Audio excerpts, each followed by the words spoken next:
Hey guys, welcome to question MM341 of the Maths Methods Fortify study guide. So, this question says, a road bridge runs over a gully as shown in the diagram below here. The top of the bridge can be modelled by the function h of x equals all of that. So just this bit here. And so what we're talking about here is the bridge, the top of the bridge bit here, where h meters is the height above the road, and x meters is the horizontal distance from the start of the bridge point O. So just here. There's also a flag on top of the bridge, which is 2 meters tall. Now, part A, which is 2 marks, says the top of the bridge is symmetrical about its center.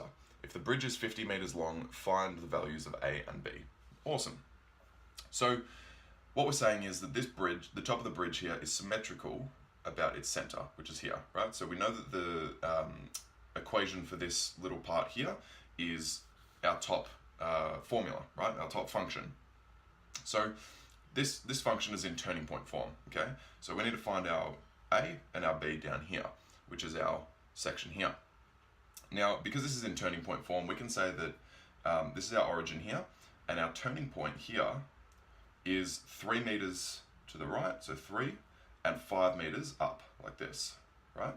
Which means that this turning point here, because it's symmetrical, is going to have to be 3 meters from the end here, and 5 meters up here, okay? So, therefore, if we know that this bridge is 50 meters long, then for it to be 3 meters from the end, it must be 3 meters less than 50, which is 47, okay? So, I guess you could say turning point 2 is 3 meters from end, therefore A equals 47. Awesome, and that's your first mark, right? So 2 marks, 2-mark question, and you get 1 for each of the variables. And because because the height of the turning point is going to be the same because it's symmetrical, we can also say that B is actually equal to 5. And that's your second mark. Guys, that's it for MM341 Part A. Let's move on to Part B. Part B tells us that the flagpole is M meters above the ground. And this is a 1-mark question, so pretty straightforward. BI, 1 mark. So it wants us to find the value of M correct to 2 decimal places. So we basically need to find how high above the ground the top of the flagpole is. So what we're going to do, we know that the flagpole is 2 meters tall. It tells us that in the question. So what we're going to do is just need to find out how tall the top of the bridge is and then add that 2 meters on the top to find the top of the flagpole. So how are we going to do that? Well, we know that this top of the bridge, the highest point of the bridge happens halfway across, right? We know that the bridge is 50 meters long, so we can say that the top of the bridge occurs at 25 meters. So what we need to do is simply take either one of our formulas and say that M is going to be equal to 1 on 25 times 25 minus 3 squared plus 5 plus 2, right? So this is our height of this section here, and then we're adding 2 on the end of it. Awesome. And then what we can do is, because this is a 1 mark, we can actually just simply plug this into our calculator and just write the answer. So this would be 20, actually we do have our calculator, don't we? Yes, awesome. So this will pop out as 26.36 meters. Now don't forget your meters on the end, because as always, dealing with dimensions, and we need to make sure that we include that. So guys, that's it for BI. Let's move on to BII. Part BII is a little interesting and deals with angles of elevation. So, this is a 2-mark question. And it says, a man is standing K meters before the start of the bridge at point K. Okay, so this little distance here is K meters from O to K. The angle of elevation from the man's eyes to the top of the flagpole is 36 degrees. Awesome. If the man's eyes are 1.8 meters above the ground, find the value of K correct to 1 decimal place. All right, awesome. So what do we need to do here? Well, we know that we're going to deal with an angle of elevation. So what we're going to do is just start off by drawing a triangle. So whenever we're dealing with angles of elevation, triangle is going to be the best bet. So we're actually talking about the angle of elevation from the man's eyes, remember. So we've got a little man here. That angle of elevation is 36 degrees, okay? We know that the man's eyes are 1.8 meters away from the ground, right? So we're 1.8 meters up. We also know that the top of the flagpole is 26.36 meters. We figured that out in the previous part. 26.36 meters. And we also know that the distance from the flagpole, this distance here, is 25 plus k. Okay, because he's standing here. The flagpole is 25 meters from the start of the origin, and then we're k meters more away, right? And we're trying to find what that value of k is. So we're 25 meters plus k, right? 25 plus k. Awesome.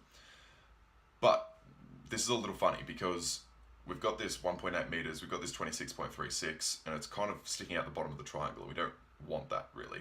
So what we need to do is actually just find what distance this triangle is as opposed to all of this, okay? And obviously this isn't to scale, but what we're going to do is draw another triangle. The angle is still 36 degrees. Our distance, our horizontal distance down the bottom is still 25 plus k. But we need to deal with this distance here. So if this distance here is 1.8 meters, and this distance here is 1.8 meters, we can find the height of this triangle by just subtracting 1.8 from 26.36. What we get is 24.56. Awesome. Now what do? Well, now we can actually figure out what this value of k is because we've got an angle and we've got two side lengths, and we've just got that one variable there. So we can actually start to work this out. How do we do that? Using tan, okay? So we've got our opposite and adjacent sides, so we can use the fact that tan theta is equal to opposite over adjacent. So tan 36 degrees is equal to opposite, which is 24.56, over adjacent, which is 25 plus k. Awesome. Now, just rearranging this, I'm going to multiply both sides by 25 plus k, and then divide both sides by tan 36. So what we get is 25 plus k equals 24.56 over tan 36. And then from there, we can say that tan 36 is actually, tan 36 is equal to 0.7265. Get rid of this. Awesome.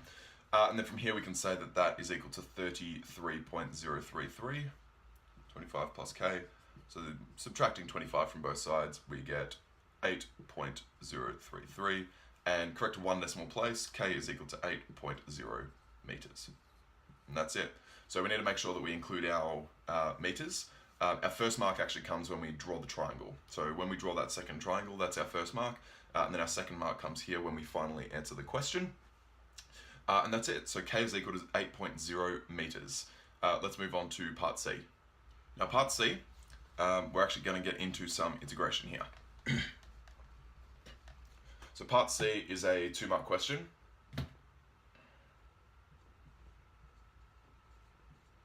And it says, a plastic windshield hangs such that it covers the cross-section of the bridge represented by the shaded area in the diagram above. So I haven't shaded it on here, but it's all of this area here, just in here. Find the exact area of the plastic required to cover the shaded region. Awesome.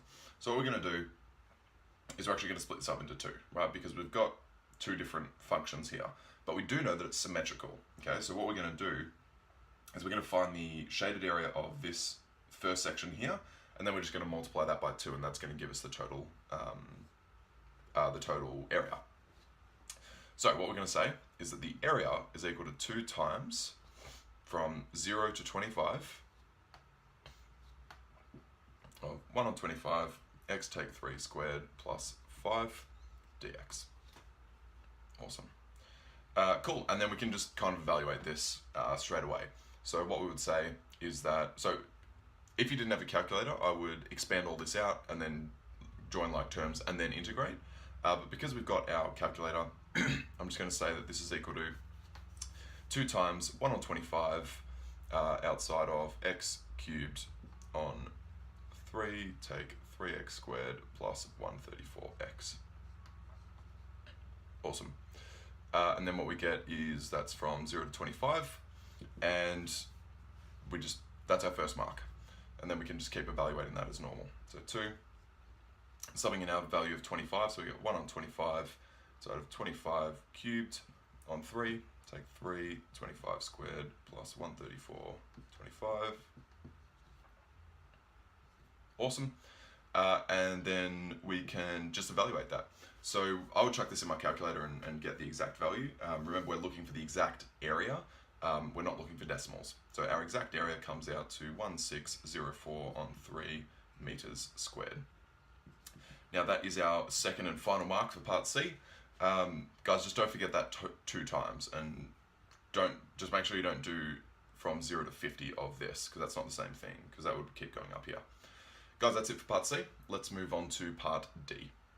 So part D is simply a 1-mark question and deals with acceleration. So part D, 1 mark. And it says a car is traveling across the bridge. Its speed, v meters per second, t seconds after taking off from point O, is given by v of t equals log e of t plus 1, where t is between 0 and 60. The car crosses the bridge in p seconds. What is the car's acceleration at t equals 1? Awesome. Well, we know that acceleration is change in speed, okay? Whenever we're talking about a rate of change, we're talking about our gradient, so dv dt in this case. So we need to find out what dv dt is. Well, to figure out the derivative of a log like this, all we do is we take the derivative of whatever's inside the bracket. So the derivative of t plus 1 is just 1. And then we go over whatever's in the brackets. And that's our shortcut for deriving logs. Obviously, you can just do this on your calculator, but this is kind of a shortcut. So we know that the dv dt, or acceleration, is given by 1 over t plus 1. And what we're looking for is the acceleration at t equals 1, right? So all we need to do is just say a of 1 equals 1 over 1 plus 1, which is 1/2 meters per second squared. And that's your unit for acceleration. And that's our first and only mark. That's it for part D, guys. Let's move on to part E. Part EI is a 2-mark question.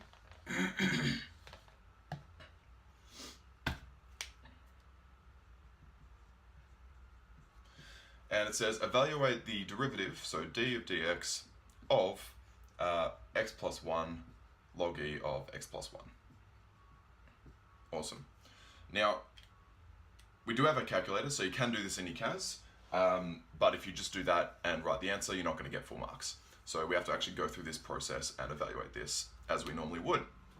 So, how do we do that? Well, we've got this function, x plus 1, and we're multiplying it by another function, log e of x plus 1.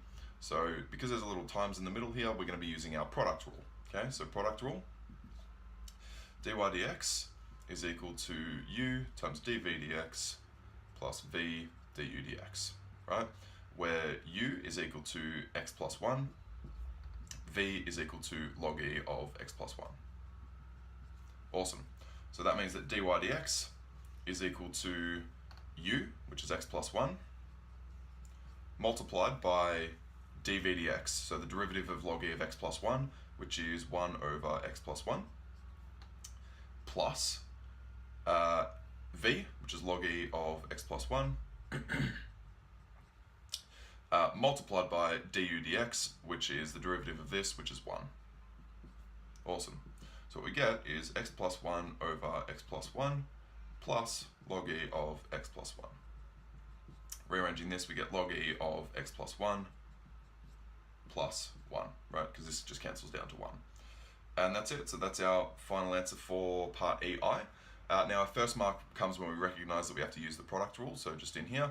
And then our second mark comes when we actually write the answer. So guys, that's it for part EI. Let's move on to part EII. Now part EII is a little tricky. And we're going to start dealing with integration by recognition here. And by now, if you've worked through a few of the questions, you probably will have come across this by now. So, if you weren't sure that you had to use integration by recognition, pause the video, see if you can do that, and come back to me if you're not too sure. So, the question says, hence, find the value of p corrected 2 decimal places. Awesome. So we're looking for p, which is the amount of time it takes for the car to cross the bridge. Okay. So we know that it takes p seconds, and we know that it needs to cover 50 meters in that amount of time, right? So the biggest thing here is that the area under a speed versus time graph gives the distance traveled. Okay, so what we're going to do is we're going to say that the distance traveled is going to be 50, and we're going to find the area, or we're going to find the value of p for which this is equal to 50. So we say that the area under the speed time graph, or log e of t plus 1, because remember its speed is given by log e of t plus 1 dt, from 0, right? Because he starts at t equals 0, and then he ends at t equals p, right? So we're going to solve this and solve for p. But our only problem is that we don't know how to integrate log e of t plus 1, all right? And in the question it says, hence, find the value of p. Now you could do this on your CAS, but again, you need to show all the working and show the understanding that you know what's going on here. So the biggest thing that, and the reason why it says hence is because we need to use the previous part to do this. Now, in the previous part, we found that d dx of x plus 1 log e of x plus 1 was equal to log e of x plus 1 plus 1, right? Which means, so the derivative of this is equal to this, which means that the antiderivative of this is equal to this. Okay, so that's our kind of biggest thing here. So x plus 1 is equal to x plus 1 log e of x plus 1. Awesome. So what we actually want is we want to find how the integral of log e of t plus 1, or log e of x plus 1, same thing. So we've got this log e of x plus 1 here, but we've also got this plus 1 here. So what we're going to do is we're actually going to split this up into two integrals to make this by itself. So I've just taken this and split them up into two, and that's equal to the same thing here, x plus 1 log e of x plus 1. Awesome. So then we can say that the integral of log e of x plus 1 is equal to x plus 1 log e of x plus 1 minus the integral of 1, which is x. Awesome. So now we know that this is equal to this, right? Which means that we can now use this. This is our first mark right here. So we found the integral of log e of x plus 1. And I'm just going to leave that up there so that we can see that. Which means that the integral of this is equal to t plus 1, log e of t plus 1, take t, right? So then this is equal to t plus 1, log e of t plus 1 minus t from 0 to p, and that's equal to 50. So what I've done is I've found that the integral of log e of x plus 1 is this, and then I've found that the integral of log e of t plus 1 is exactly the same with just t subbed in. Awesome. So that's really the crux of this question, and then we can kind of move forward from here and solve that from there. What we get is we sub in our value of p for everything. So we get p plus 1 log e of p plus 1 minus p minus 0 plus 1 log e of 0 plus 1 minus 0. Awesome. Sweet. Now, log e of 1 is 0, so this whole thing actually just cancels out because we've got 0 minus 0 there, so that doesn't do anything. So then we end up with 50 equals p plus 1 log e of p plus 1 minus p. Now actually our second mark comes here, right? Now we can actually just solve this in CAS. So solving CAS, and we say that p is equal to 21.96 seconds. Now that's correct to 2 decimal places, which is exactly what the question asks for. And that's our third and final mark for this part, and that actually wraps up MM341. So guys, if you have any questions about any of this, especially this last question, it can be a little tricky, just hit me up in the comments below. But otherwise, thank you very much for watching, and I'll see you in the next video.